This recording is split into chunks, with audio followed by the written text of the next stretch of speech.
Okay, WebAssign homepage. I like how the layout on the very front shows your current assignments. And all my labs and exams are on here.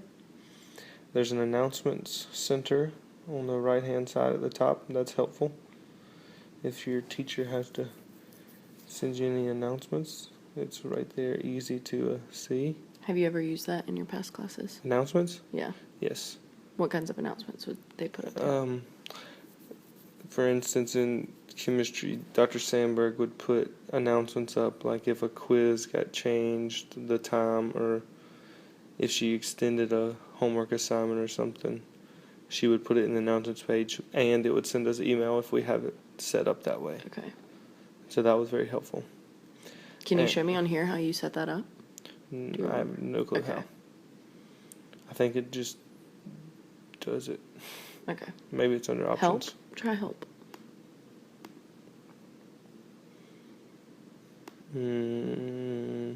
Communication.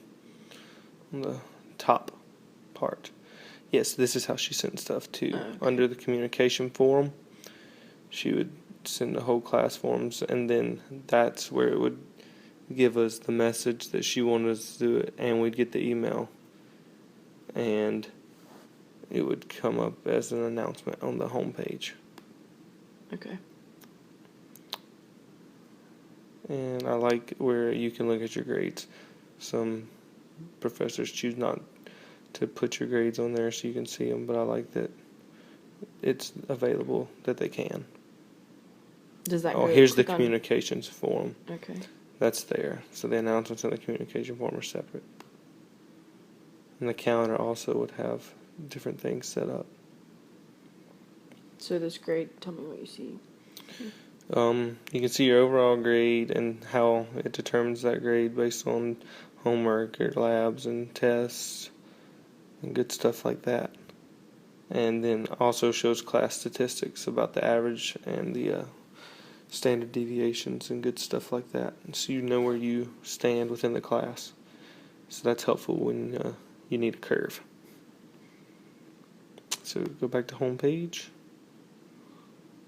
And we're going to look at a ChemPad practice assignment.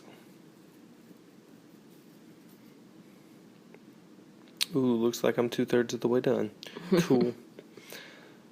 Question number 1 states, what is the chemical formula for ozone? Some goofball put O2. However, the correct formula for ozone is, let's see, we're going to do a capital letter O for oxygen. And you're typing in the bottom. Yes, I'm typing in the actual answer box. And then I'm going to click on the subscript key and put my 3 for ozone. So tell me what you see. So in the bottom, there's 2 lines of text. The top line shows how it's going to grade, how WebAssign reads your answer. And the bottom line shows what you type in. And so it's helpful to look at the top before you submit your answer to make sure that WebAssign's reading it the same way you think it's going to read it.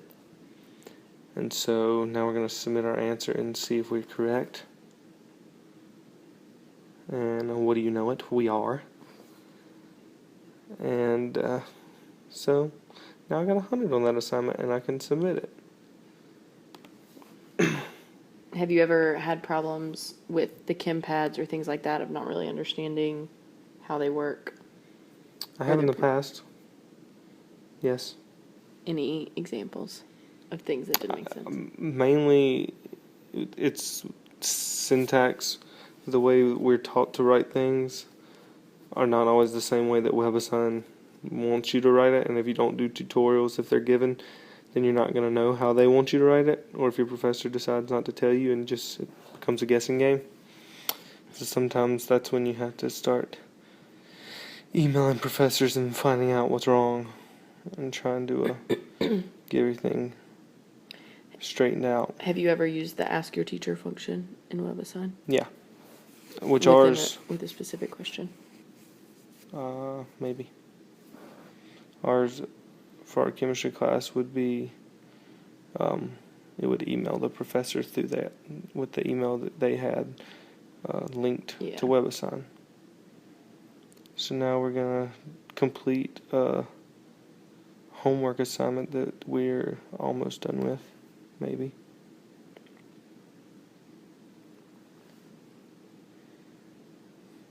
I don't know. And see, this one has all the answers, and it took more than one try, so that's all the possible points that they're going to allow us for this one.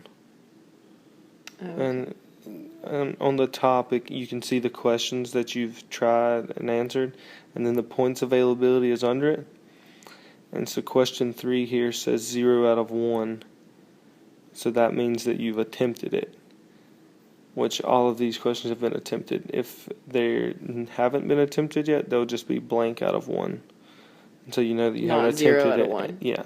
So 0 out of 1 means you've attempted it, and either you'll get another try and maybe get some possible points, full credit, or you might not get to. If it becomes a red X, you won't get any more practice or any more. Or a check with a X under it means you got partial credit and no more chances to answer. So these that don't have These checks, all right? can be answered. Well, Still. not this one. Not question 1, because it's got all the correct answers now. And somebody might not have showed their work, and that's why. Oh, okay. I'm not sure. Maybe they had to, they got one of them wrong on their first try and had to re-guess and got it right. And by someone, I mean me.